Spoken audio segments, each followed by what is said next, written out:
Demikian bunyi firman Tuhan.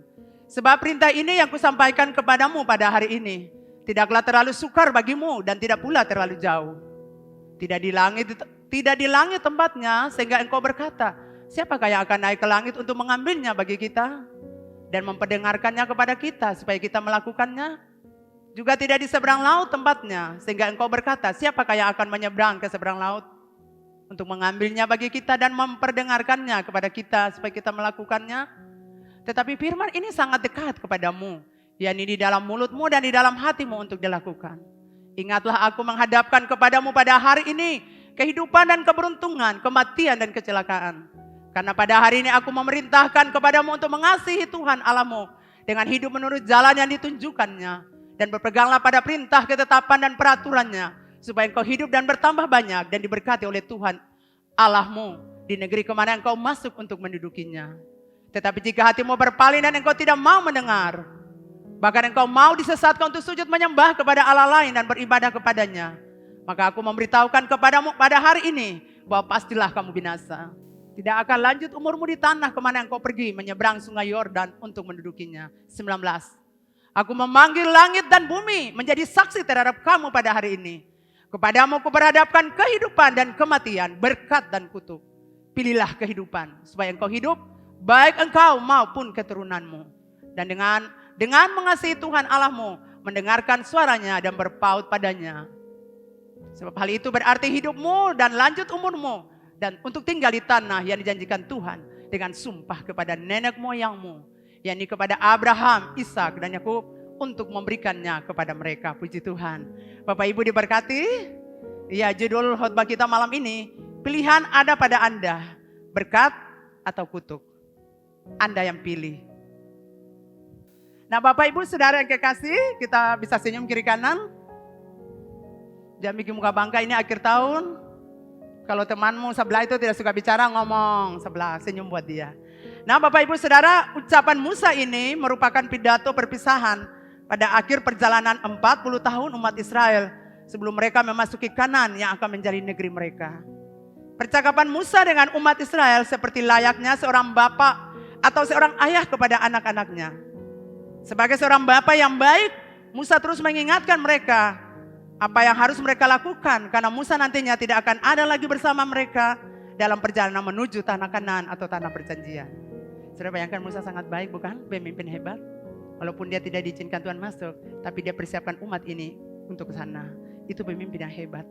Umat Israel akan memasuki babak baru dalam hidup mereka yang berisi prospek kemajuan. Mereka akan membangun rumah, mereka akan buat pertanian dan peternakan. Mereka akan mempunyai pemerintahan dan angkatan bersenjata. Itulah sebabnya sebagai bapak atau ayah dia memperingatkan mereka. Seluruh kitab Ulangan merupakan kemampuan pidato Musa, kumpulan pidato Musa dalam rangka pembaharuan perjanjian. Musa menceritakan, mengingatkan mereka, umat Israel, perbuatan-perbuatan Allah kepada mereka. Bagaimana Allah memimpin dan menyertai mereka melalui padang gurun ganas yang panjang. 40 tahun lamanya aku memimpin kamu berjalan melalui padang gurun. Pakaian di badanmu tidak menjadi rusak. Dan sepatu di kakimu, kasutmu itu tidak menjadi rusak. Sebelum Musa menyerahkan tongkat estafet kepemimpinan kepada Yosua, orang pilihan Tuhan, Musa terus mengingatkan mereka akan bahaya-bahaya yang akan mengancam mereka di kemudian hari. Ia menyerukan kepada mereka untuk setia dalam mengasihi Allah. Kita lihat Ulangan 6 ayat 10 sampai 12. Maka apabila Allahmu telah membawa engkau masuk ke negeri yang dijanjikannya dengan sumpah kepada nenek moyangmu, yakni Abraham, Ishak dan Yakub, untuk memberikannya kepadamu kota-kota yang besar dan baik yang tidak kau dirikan. Rumah-rumah penuh berisi berbagai-bagai barang baik yang tidak kau isi, sumur-sumur yang tidak kau gali, kebun-kebun anggur dan kebun-kebun zaitun yang tidak kau tanami. Dan apabila engkau sudah makan dan menjadi kenyang, maka berhati-hatilah supaya jangan engkau melupakan Tuhan yang telah membawa kamu keluar dari tanah Mesir, dari rumah perbudakan. Ini contoh seorang bapak yang baik. Betas yang ada dendong, estafet akan diserahkan kepada Yosua. Tapi kalau sampai di sana, kau punya rumah-rumah mewah, kau punya harta, kau punya kebun-kebun anggur, kau punya sumur-sumur, supaya jangan kau lupa diri. Kau harus ingat dulu kamu dari perbudakan. Saudara, waktu saya baca firman ini saya sedih. Tidak gampang memimpin umat Tuhan yang begitu besar. Tapi Musa memang seorang sudah diproses Tuhan 40 tahun. Itu membuat hatinya itu sangat mengasihi umat ini. Jadi dia kasih ingat mereka, kalau kamu sampai di sana, jangan lupa Tuhan. Seperti dia bilang, perkataan sekarang ini dia belum dipromosi. Tapi kalau tahun depan dipromosi, dapat jabatan, dapat uang banyak. Jangan lupa diri, jangan tahu diri. Ingat, itu dari Tuhan Allahmu. Karena waktu orang dapat promosi jabatan, orang tepuk dada, siapa seperti saya. Tapi saya mau bilang, Musa ingatkan orang Israel, kalau sampai sana ingat, Tuhan Allahmu bawa kamu keluar dari Mesir, dari rumah perbudakan, dulu kamu budak. Saudara, tadi saya menyanyi itu saya senang. Rasanya saya menari, ini bajunya ada panah dan berat. Karena kalau orang Israel bicara perbudakan, lalu mereka dibebaskan dalam tahun Yobel, tahun pembebasan, itu menari meloncat. Kami tidak budak lagi, tidak. Saudara bisa bayangkan ekspresi itu bahwa beta yang budak lagi. Tapi beta orang merdeka, beta mau menari, beta mau meloncat. Amin, saudara. Betul, saudara. Itu tahun pembebasan, orang Israel menari melompat. Kata saya budak lagi. Kata sudah merdeka. Sama dengan kata orang diikat dosa. Lalu kata dilepaskan oleh Tuhan dalam pertobatan. Kata menari meloncat. Karena kata tidak hidup dalam perbudakan dosa. Jadi kalau Anda menyanyi tahun pembebasan, ekspresikan saya sudah bebas, merdeka. Saya sudah bebas dari ikatan dosa, ikatan tradisi, adat istiadat. Saya sudah terikat. Saya dulu terikat tapi sudah dibebaskan. Saya dulu hidup terkutuk tapi saya sudah dibebaskan. Amin, saudara. Kalau nyanyi itu saya ingin meloncat tinggi-tinggi. Ini bajunya terlalu berat, saudara. Di tapal batas negeri yang baru, umat Israel menyelenggarakan upacara pembaruan perjanjian. Musa berkata kepada mereka, pada orang Israel 19:20. Aku memanggil langit dan bumi jadi saksi terhadap kamu pada hari ini. Kepadamu kuperhadapkan kehidupan dan kematian, berkat dan kutuk. Pilihlah kehidupan supaya kau hidup, baik engkau maupun keturunanmu. Dan seterusnya.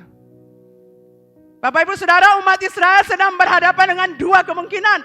Pertama, kehidupan. Kalau mau hidup, berarti Anda harus mengasihi Tuhan, mendengarkan suaranya dan berpaut kepadanya. Kalau Anda tidak mau memilih kehidupan, Anda harus pilih kematian. Kematiannya itu hatimu berpaling dari Allahmu. Dan engkau tidak mau mendengarkan dia lagi. Bahkan engkau mau disesatkan untuk sujud menyembah kepada Allah lain. Jadi dia berkata kepada umat Israel, pilih, kamu mau yang mana? Dan malam ini Musa juga berkata buat kita semua. Firman ini datang buat kita semua. Pilihan kita hari ini menentukan masa depan kita. Karena itu jangan tunda-tunda lagi. Pilihlah berkat, pilihlah kehidupan, pilihlah hidup yang benar, pilih keberhasilan, pilih kesuksesan, pilih kebahagiaan, jangan pilih kutuk, jangan pilih hidup berdosa, jangan pilih kematian, dan jangan pilih kegagalan. Amin, Bapak Ibu. Bapak Ibu Saudara, tidak terasa kita sudah berada di penghujung tahun 2020. Dan sebentar lagi kita akan memasuki tahun 2021. Tahun yang masih menjadi misteri bagi kita semua. Tapi menurut saya, semua tahun memiliki karakteristik yang hampir sama. Pada tahun ini kita mengalami kehilangan dua hamba Tuhan. Yang Tuhan pakai secara luar biasa. Dan telah meninggalkan teladan bagi kita. Tugas dan tanggung jawab yang dipercayakan Bapa di surga kepada mereka. Telah mereka lakukan dengan baik sampai akhir hidup mereka. Itulah sebabnya kita tidak boleh terlalu lama menangis dan berduka. Untuk pemimpin kita, orang tua rohani kita, gembala kita, pendeta Insinyur John Subayeda yang kita kasihi dan cintai. Dan juga untuk pemimpin Dewan Apostolik, Apostol Dr. Daniel Henubau, pendiri Gereja Kasih Karunia Indonesia. Jadi Gereja Kasih Karunia Indonesia ini ada karena doa daripada Apostol dan juga Ibu Pastor Dina Henubau. Mereka berdua yang berdoa sehingga organisasi GKARI ini ada di seluruh Indonesia. Mereka juga yang mendirikan GDS Jakarta. Dan hambanya ini juga menjadi Ketua Umum Sinode GKARI Kasih Karunia Indonesia dan juga Gembala Sidang GDS Jakarta. Ada juga yang mengalami kehilangan orang tua, mengalami kehilangan mama, kehilangan papa, opa, oma, anak, saudara dan lain-lain. Ada yang kehilangan pekerjaan karena virus, usaha-usaha bisnis tidak lancar seperti biasanya. Ada begitu banyak pergumulan, ada begitu banyak tekanan, ada begitu banyak kesedihan, ada begitu banyak air mata, ada begitu banyak ketakutan, kematian, kecemasan yang kita lalui sepanjang tahun ini. Tapi puji Tuhan, Tuhan pelihara kita masih hidup, kita sehat. Tidak ada yang kena corona, pernah juga ada tapi sehat. Tadi waktu saya menyiapkan khotbah ini, seorang teman saya, Gembala Sidang, dia berdoa, dia telepon saya minta doakan jemaatnya yang saat ini mengalami corona, susah bernapas, sudah di itu.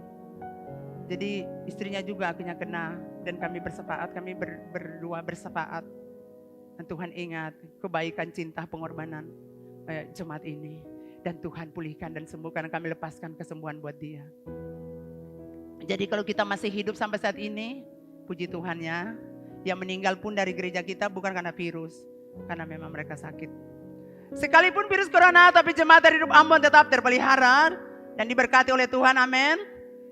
Makanan tetap ada di meja, betul? Ada rumah baru, ada kursi baru, ada motor baru, ada mobil baru. Itu menunjukkan bahwa Tuhan begitu baik buat kita. Apa yang dinubuatkan Bapak Gembala kita terjadi. Tahun lalu, akhir tahun beliau berkata, ada 3 orang yang akan dipromosikan Tuhan, amin. Dan semua berkata, Tuhan itu beta, Tuhan itu beta. Betul? Apakah nubuatan itu sudah terjadi? Sudah. Bukti saya ada di sini. Itu nubuatannya. Dan saya percaya 2021 akan ada lagi. Karena waktu itu beliau berkata 3 orang ini, tapi golongannya banyak. Ada banyak di antara itu. Saya percaya di sini akan terjadi promosi di tahun depan. Ada banyak orang diberkati dan itu betul. Gereja ini diberkati, orang-orang diberkati. Akan ada orang-orang kaya baru muncul di gereja dan saya aminkan itu betul. Ada beberapa orang yang saya lihat mereka sudah jadi orang kaya di gereja ini. Puji Tuhan, semuanya terjadi. Bapak Ibu Saudara, tahun 2021 masih misteri buat kita semua. Tapi kita harus tetap percaya bersama Tuhan. Kita pasti melewatinya dengan baik. Amin. Saya berjumpa dengan seorang wanita hebat. Seorang wanita yang suka berdoa bersepakat. Beliau senang ada di hadirat Tuhan. Dan beliau berkata buat saya, bahwa tahun depan, tahun 2021 adalah tahun perempuan. Kenapa beliau mengatakan tahun perempuan?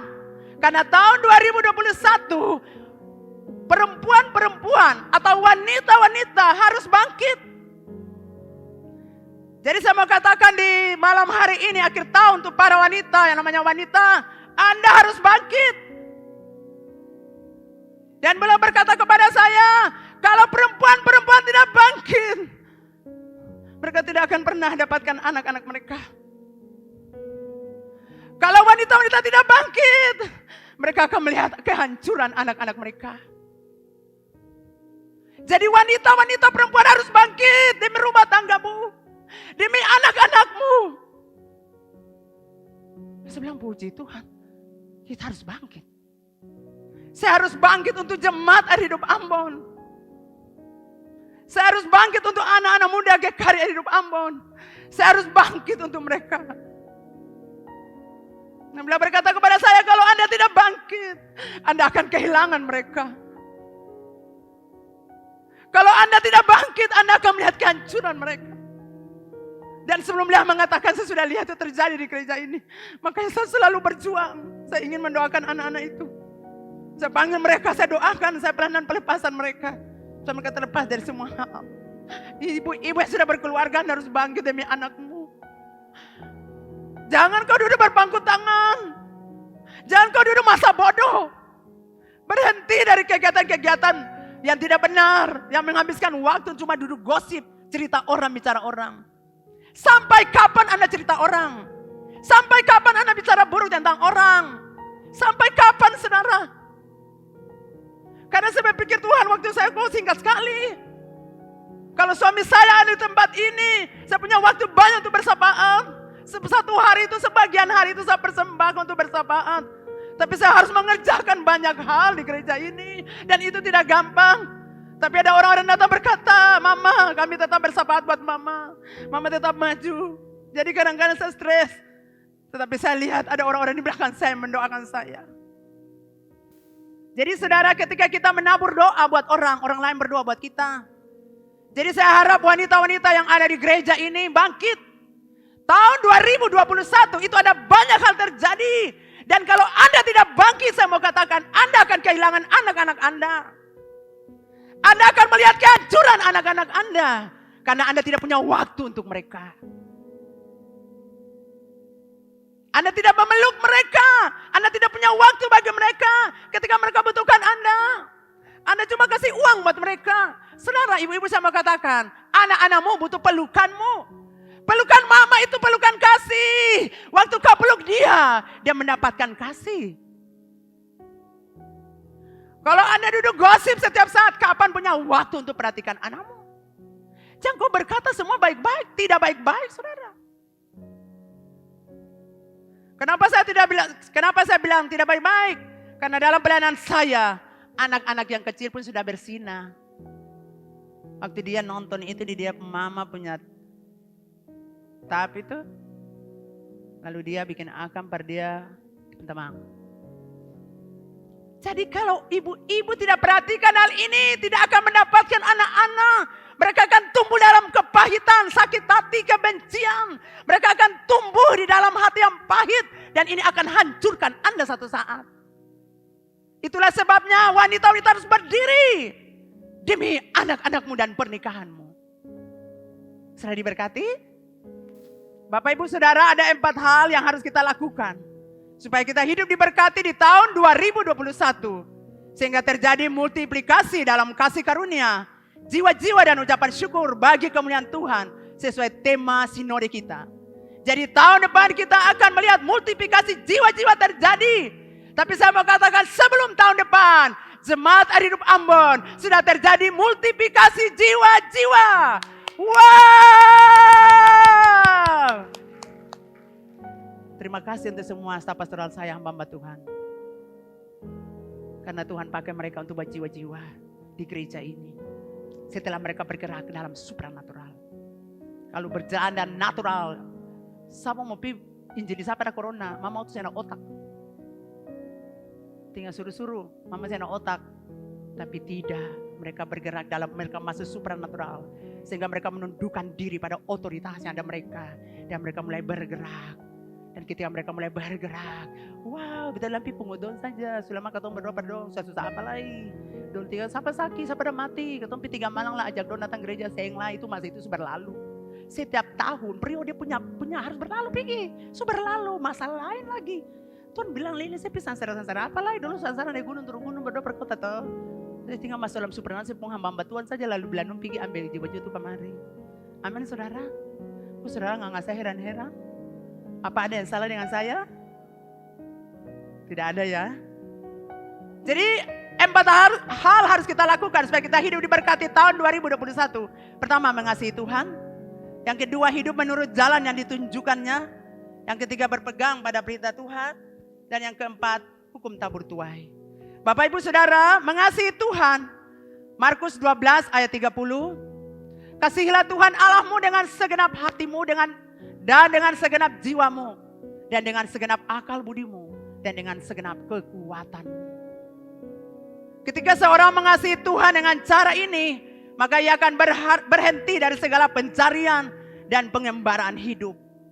Tidak ada lagi hal yang menarik dalam hidup ini yang menjadi keinginannya selain berusaha menyenangkan hati Tuhan. Betul saudara? Dulu pada hidup kesana kamari minum sopi, minum rokok, mabok kiri kanan. Pesta sana, pesta sini. Cakal lele sana, cakal lele sini. Itu saudara. Kaki tartado. Tapi waktu berjumpa Tuhan, saudara lihat yang dirindukan cuma Tuhan. Dia rindu dengan firman Tuhan. Di mobilnya dia taruh lagu-lagu rohani. Kita sadar bahwa dunia dengan segala keindahannya adalah semu. Saudara pikir karaoke sampai pesta itu semu. Mabuk sampai pagi, pulang masalah itu ada saja. Betul saudara? Itu semu, keindahannya itu semu. Harta dunia adalah, saudara dengar, harta dunia adalah mamon yang tidak jujur dan tidak bisa dipercaya. Untuk sementara, harta tersebut bisa menopang. Tapi akhirnya harta itu tidak topang sampai saudara masuk kubur. Jadi kalau pun harta banyak tuh bagi-bagi yang orang. Kasih pada orang. Amin saudara. Suasana jiwa kita harus mulai diubah saudara. Karena yang dapat membahagiakan hati kita bukan fasilitas yang kita miliki. Rumah, harta, kekayaan. Dan segala macam TTB-nya di rumah. Tetapi perjumpaan dengan Tuhan membuat jiwa kita tenang. Berjumpa dengan Tuhan membuat hati kita penuh damai, penuh sukacita. Jadi bahagia itu bukan uang saudara. Bahagia itu akan di sini. Amin. Itulah sebabnya Anda perlu berjumpa Tuhan. Waktu Anda berjumpa Tuhan, hidupmu diubahkan. Anda akan merasa hati Anda tenang. Jiwa Anda bersukacita. Dan Anda mulai bangun hubungan dengan Tuhan. Tadi cari teman-teman pamabo, minum mabo sampai pagi hari. Saya pulang rumah, bini iko pagi dem pakian perbaganti di rumah mabo tuh. Tapi sekarang saya mulai. Amin. Ya, orang mabo yang bisa bicarakan tuh, saya bisa ke suara, yang bisa bicara. Puji Tuhan. Nah Bapak Ibu Saudara yang kekasih, ciri-ciri orang yang mengasihi Tuhan. Orang itu rindu bergaul dengan Tuhan dan firman-Nya. Amin. Saudara Daud 7 kali sehari. Bahkan Daniel 3 kali sehari. Mereka cari Tuhan. Ini orang-orang besar saudara. Daud itu raja. Daniel itu orang kepala pemerintahan di Babel. Tapi tahu saudara saat beribadah. Dia tetap datang untuk beribadah. Sekalipun undang-undang keluar. Daniel tetap beribadah. Ketua pas jam 9, aduh ibadah di GKRI lah. Aduh jangan lagi pergi di gereja. Ketua sebuah terlambat, maka mari ketua ikut saja di rumah. Tapi saya percaya di sini tidak ada. Saudara kita sudah senang, hanya kita ada di gereja dong. Amin. Jika seorang mengatakan bahwa dia mengasihi Tuhan, tapi tidak pernah memiliki waktu untuk berdoa, merenungkan firman. Tidak hidup akrab dengan Tuhan. Terus saja menyakiti Tuhan, mengecewakan hati Tuhan. Tidak taat pada perintah, maka semua itu adalah kebohongan. Dan orang itu, dan orang seperti itu adalah orang munafik. Bila mengasihi Tuhan, tapi tidak bangun hubungan dengan Tuhan. Jika kita mengasihi Tuhan, pastilah kita akan melakukan hal-hal yang menyenangkan dan memuliakan nama Tuhan. Amin, jemaat. Ciri orang yang mengasihi Tuhan, orang itu rindu bergaul dengan Tuhan dan firman-Nya. Orang itu senantiasa melihat pencobaan dari kacamata positif. Kalau orang mengasihi Tuhan itu mengalami masalah, dia akan selalu lihat dari positifnya. Oh Tuhan kasih ini, tujuannya ini. Tuhan kasih masalah untuk proses saya supaya karakter saya terbentuk. Tuhan kasih masalah untuk proses saya supaya saya dinaikkan, Tuhan dipromosikan. Itu orang mengasihi Tuhan. Kalau orang tidak mengasihi Tuhan, Tuhan saya ada otak. Tuhan lihat beta pergi gereja terus. Beta bawa perpuluhan. Beta masalah terus Tuhan. Saya mau bilang buat Anda, pikiran itu salah. Kalau Anda bergaul dengan Tuhan, Anda akan tahu bahwa Bapa itu baik. Di manakah Bapa yang baik itu kejam untuk kita? Tidak. Kalau saudara salah dia kasih rotan. Itu betul. Jadi saya mau bilang buat saudara, kalau masalah terjadi, terima kondisi itu dengan penuh pengucapan syukur. Amin saudara. Saudara cepat lihat dari positif. Waktu suami saya meninggal, saya cepat lihat. Tuhan mau apa ini? Tuhan mau apa dengan saya? Tuhan mau apa dengan anak-anak saya? Dan pikiran saya cepat itu berubah jadi positif. Saya mengerti tujuan Tuhan. Dan saya ingat Ibu Korwila saya, Pastor Caroline Mahali berkata buat saya waktu itu kata itu yang dorong saya untuk maju.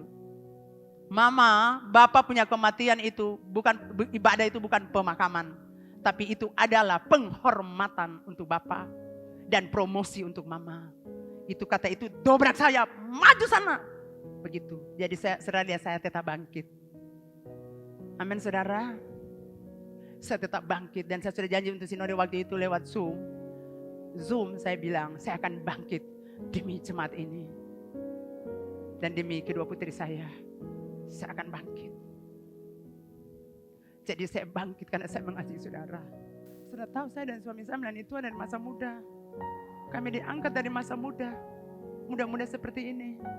Dan kami punya hati untuk buat anak muda buat Tuhan. Dari masa muda kami menangis di kota ini. Kami pergi ke gunung menangis. Angkat tangan memberkati kota ini.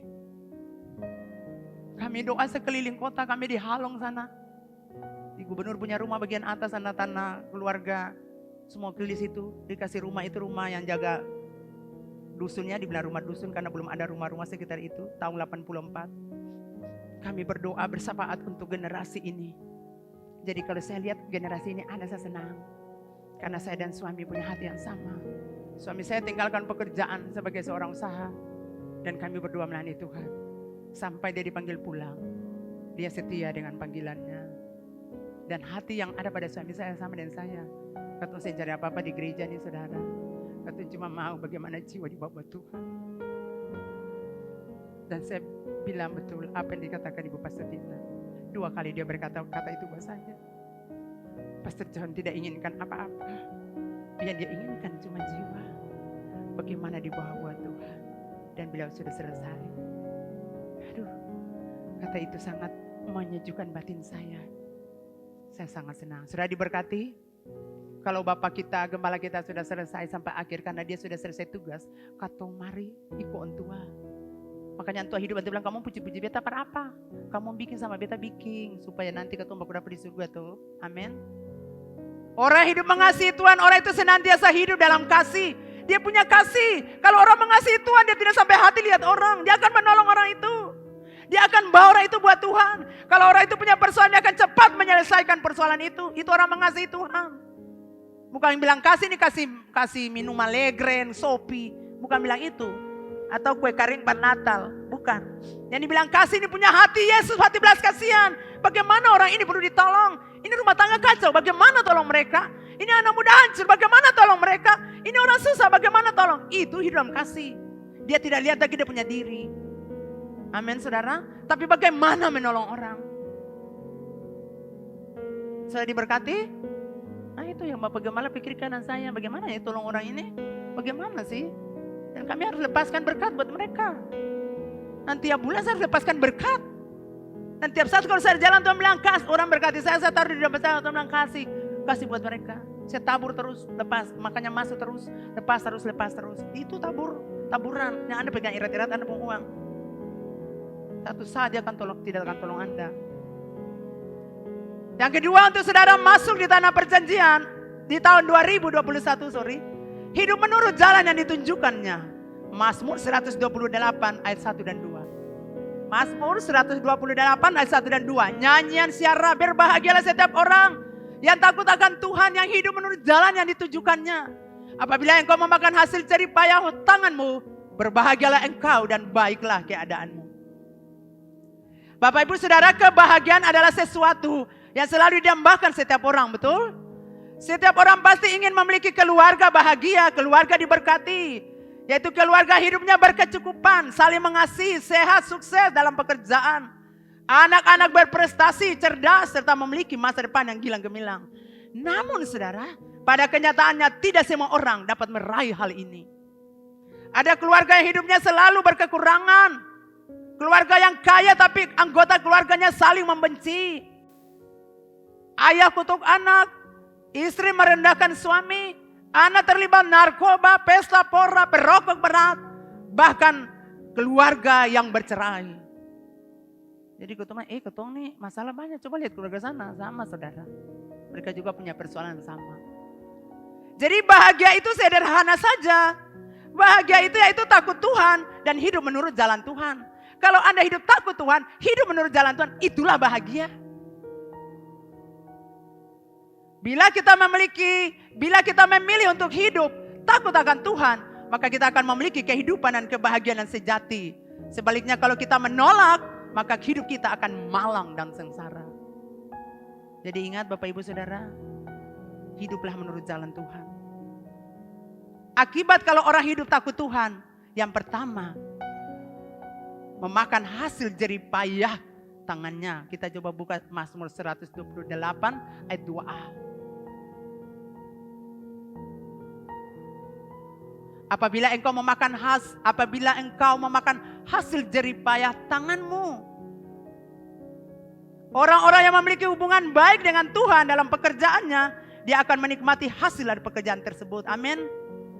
Takut akan Tuhan menghantar seseorang dengan sejahtera menikmati hasil jeripayanya. Jadi kalau Anda takut Tuhan, saudara punya berkat, saudara nikmati akan yang sukacita.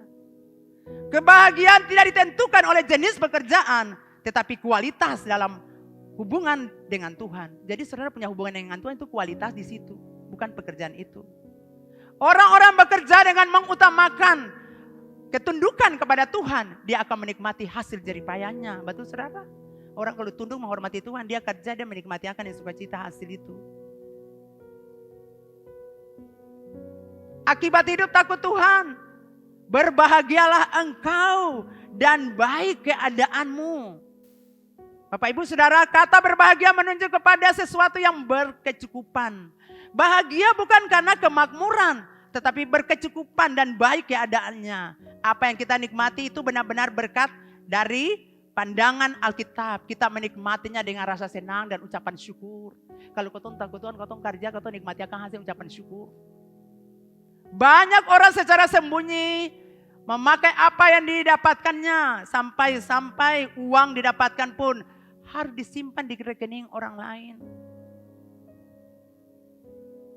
Oleh sebab itu Bapak Ibu Saudara, bukan apa yang kita dapatkan yang paling utama, tapi apakah kita mendapatkannya dalam takut Tuhan, hormat dan mempermuliakan nama Tuhan.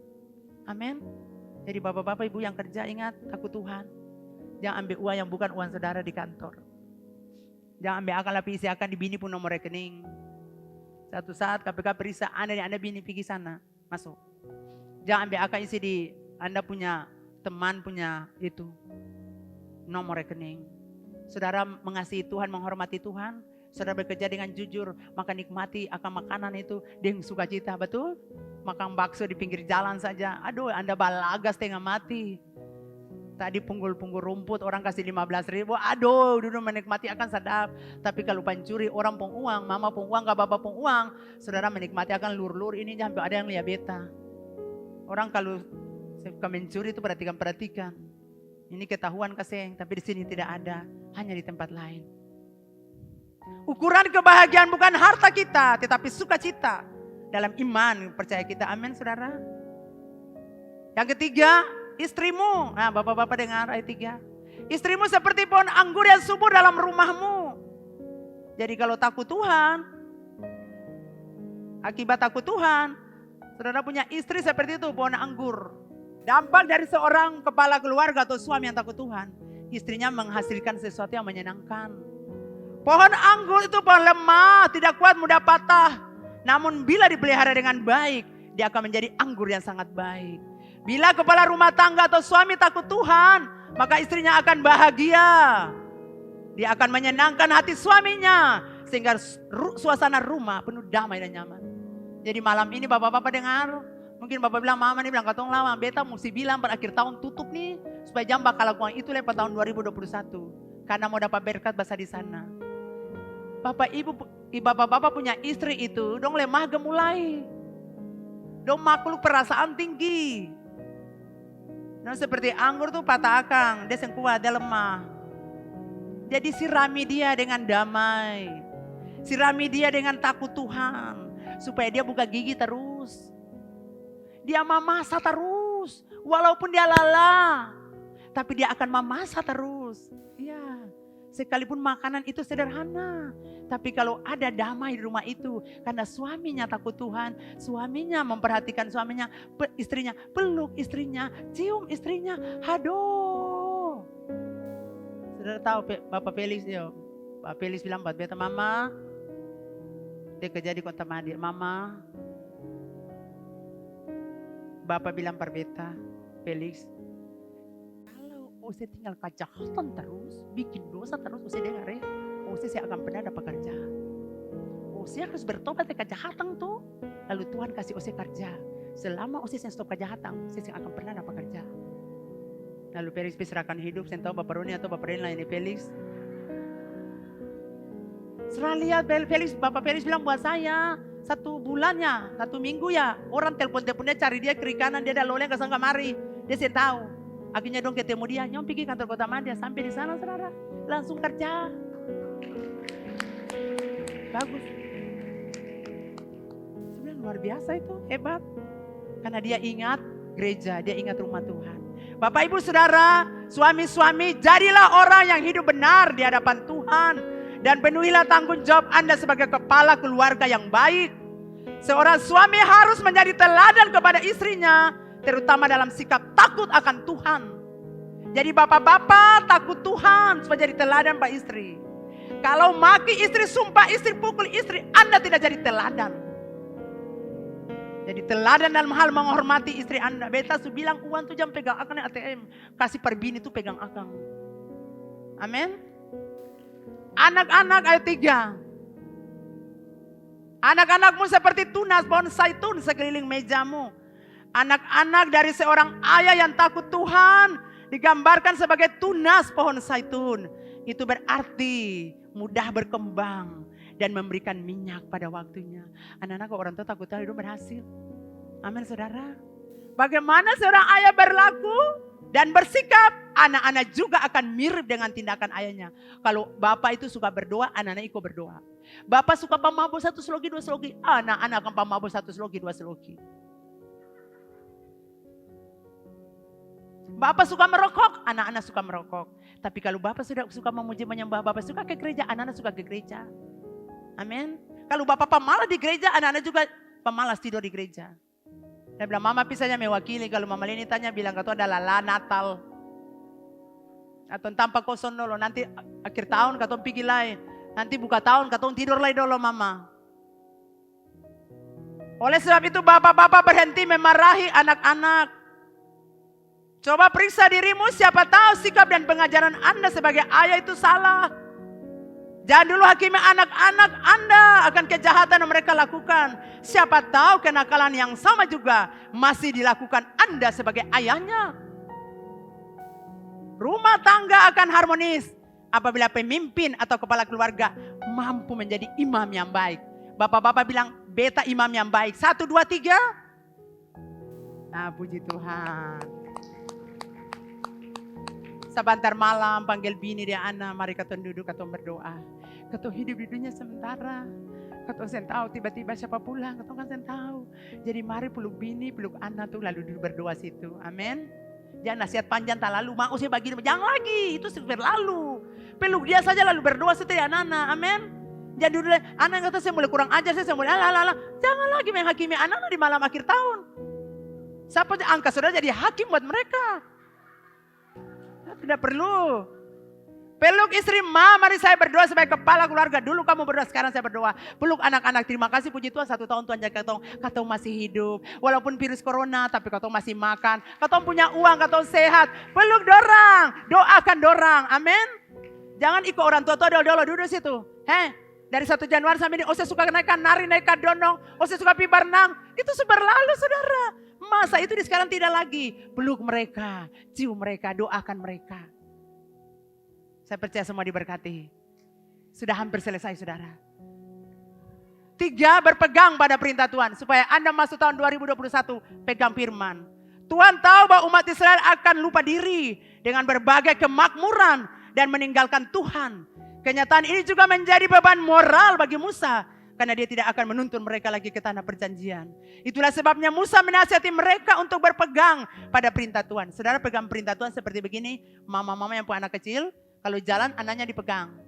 Selama anaknya dipegang, kalau di jalan anaknya tidak akan kesenggol motor atau mobil atau anjing atau segala macam. Tapi ketika anak itu mau lepas tangannya dari genggaman mamanya, maka itu berbahaya buat dia. Dia bisa jatuh atau dia bisa dikenal senggol motor atau mobil atau orang. Jadi itu perlu dia pegang erat. Saudara, firman Tuhan di gereja disampaikan di tempat ini, itu pegangan buat Bapak Ibu Saudara. Jadi selama saudara bekerja, melakukan aktivitas, saudara pegang firman, firman itu akan melindungi saudara. Tapi selama saudara mulai lepas tangan untuk keluar dari firman Tuhan itu, saudara akan binasa, saudara akan menderita. Jadi maksudnya, Tuhan bilang untuk orang Israel melalui Musa, bila dong pegang itu firman. Sampai di sana akan ada banyak kekayaan yang mereka nikmati. Tapi dong harus tetap ada dalam aturan Tuhan, firman Tuhan. Itu yang melindungi dorang dari bahaya. Nah Bapak Ibu Saudara yang kekasih, Allah punya sesuatu yang baru bagi Anda di depan di tahun 2021. Amin. Katakan sesuatu yang baru. Sesuatu yang baru. Iya, ada promosi. Ada berkat yang berkelimpahan. Anda akan naik level. Akan ada jabatan yang baru. Anda akan punya pekerjaan baru. Bisnis baru. Kok aminnya kurang kuat? Anda akan punya rumah yang baru. Anda akan punya pekerjaan baru. Anda akan punya mobil yang baru. Anda akan punya sepeda motor yang baru. Tapi Anda harus memilih berkat atau kutuk. Amin. Pilihan ada pada Anda. Kalau Anda pilih berkat, maka Anda harus satu, bertobat dari kehidupan dan tabiat hidup berdosa. Kita semua mau berkat. Kita semua mau dipromosikan. Kita semua mau naik jabatan. Kita semua mau dapat bisnis baru. Kita semua mau dapat hal-hal yang baru. 2021 kita punya impian. Kita sudah doakan. Mungkin tadi kita sudah doakan Tuhan tahun depan beta mau begini. Beta mau begini. Beta mau begini. Beta mau begini. Tapi saudara dengar, itu akan terjadi. Yang kau doakan tadi pagi atau tadi sore untuk pergumulanmu tahun 2021. Dengar, saya mau katakan, itu pasti terjadi.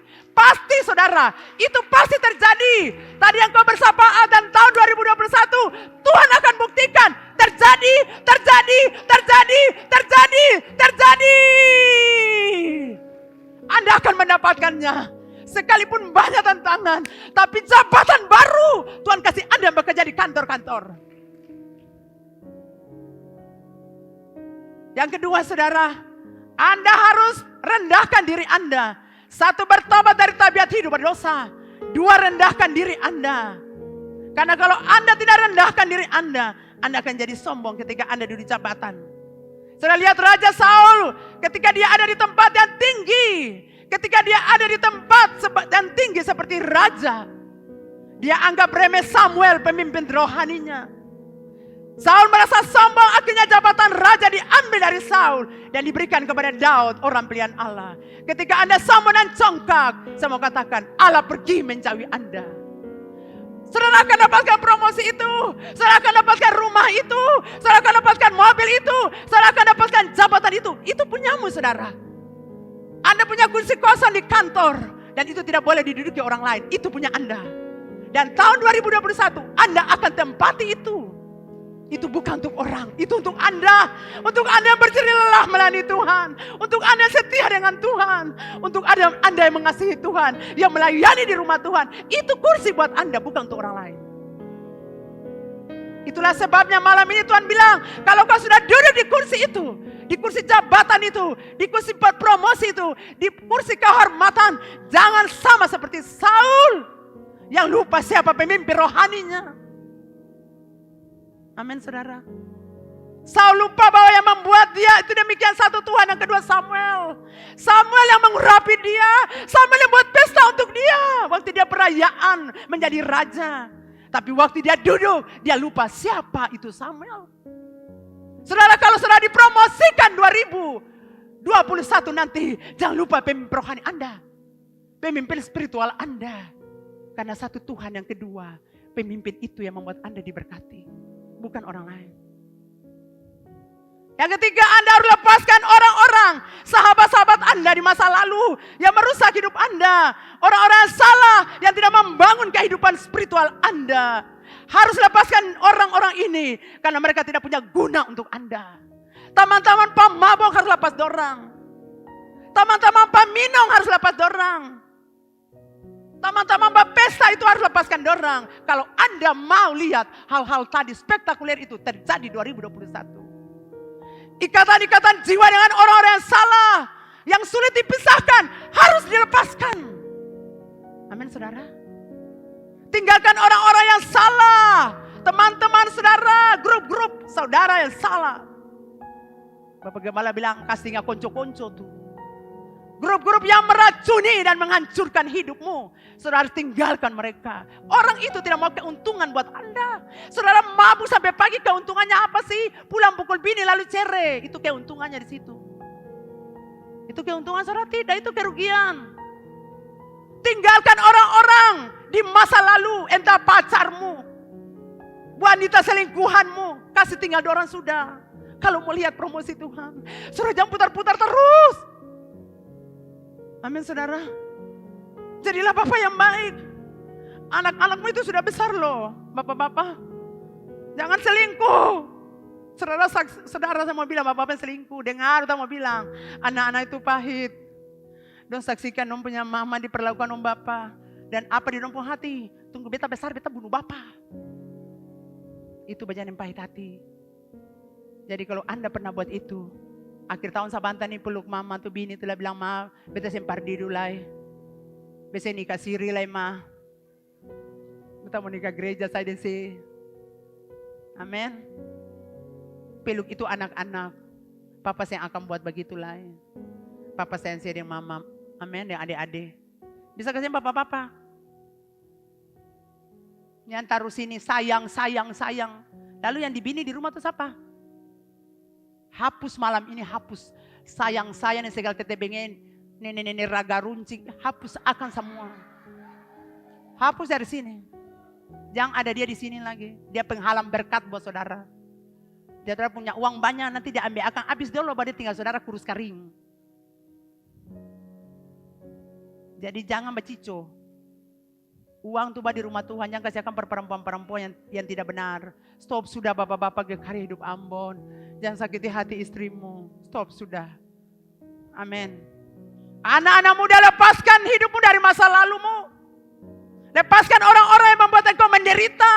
Lepaskan orang-orang yang membuat engkau sakit hati. Lepaskan mereka. Biarkan mereka pergi. Untuk wanita-wanita, biarkan mereka pergi. Untuk yang laki-laki, biarkan perempuan-perempuan itu pergi dari sepung hati. Karena nanti Tuhan bawa wanita yang terbaik. Iya. Biarkan orang-orang yang sakit katompi dari katong hati sudah. Lepaskan pengampunan untuk orang-orang yang sakit hati katong itu sudah. Amin saudara. Kasih dompi dari hati ini sudah. Jangan bawa dong masuk ke sana lagi. Amin. Biarkan orang-orang yang sakiti kita pergi dari hati kita. Biarkan orang-orang yang membuat kita menderita pergi dari hari kita. Saudara, saya mengutip apa yang disampaikan oleh Bapak Gembala pada 31 Desember 2019. Kalau jemaat Tuhan pasti ingat ya. Sebelum masuk tanah perjanjian, orang Israel harus disunat. Sunat adalah sebuah tanda fisik yang dipakai untuk mengidentifikasikan seorang laki-laki sebagai keturunan Abraham. Sunat, tanda fisik bahwa orang itu adalah keturunan Abraham. Dan dia berhak terima janji berkat Abraham.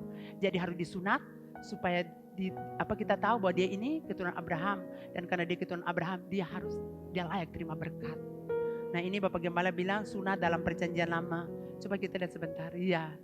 Sunat dalam perjanjian lama adalah tindakan memotong sebagian dari area vital laki-laki.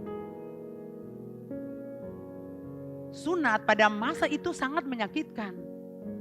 Karena tidak ada obat bius penghilang rasa sakit. Dan digunakan itu pakai pisau batu. Jadi waktu itu Bapak Gembala bilang sakit sekali. Sehingga ada obat bius, tapi harus ada pemotongan. Harus sunat. Karena mereka harus masuk tanah perjanjian. Supaya mereka, ini orang-orang sudah disunat tahu bahwa ini keturunan Abraham. Baru mereka diberkati. Selama itu tidak bisa. Dan kita lihat sunat dalam perjanjian baru. Menurut khotbah Bapak Gembala waktu itu. Sunat dalam perjanjian baru adalah sifat-sifat berdosa. Saudara bilang sifat-sifat berdosa? Tabiat hidup berdosa. Kelakuan musuh. Jadi kelakuan musuh harus dipotong. Area-area yang tidak menyenangkan hati Allah harus disunat. Harus dipotong. Ada area-area dalam hidup yang saudara punya dan sangat vital. Harus dipotong saudara. Dan saudara yang percaya sama-sama katakan amin. Betul harus dipotong? Jadi kalau malam ini tidak potong mau? Saya ada obat bius nih, saya ada. Saya ada obat bius. Dokter Carol datang juga saya ada obat bius. Jadi mau dipotong? Nah, susah buat akang lagi toh.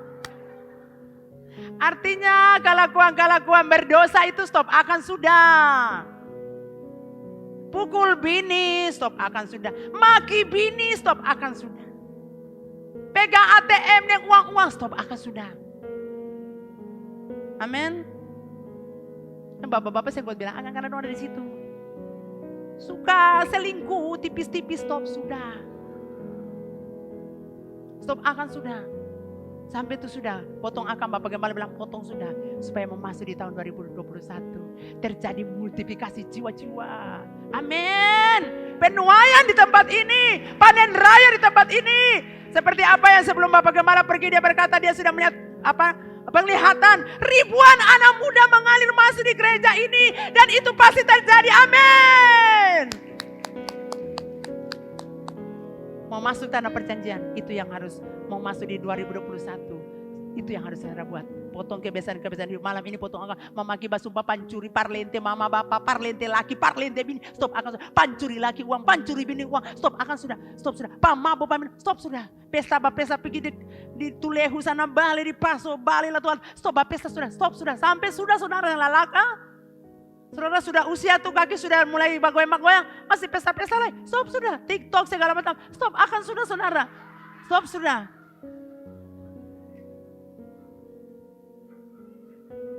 Stop sudah. Lalu menari per Tuhan. TikTok goyang sana goyang sini. Saya tahu siapa lihat saudara. Tapi kalau sini mau angkat tangan malu. Lihat dulu. Sampai orang ya beta. Makanya itu roh jahat dalam diri harus dilepaskan. Supaya Anda bebas menari buat Tuhan.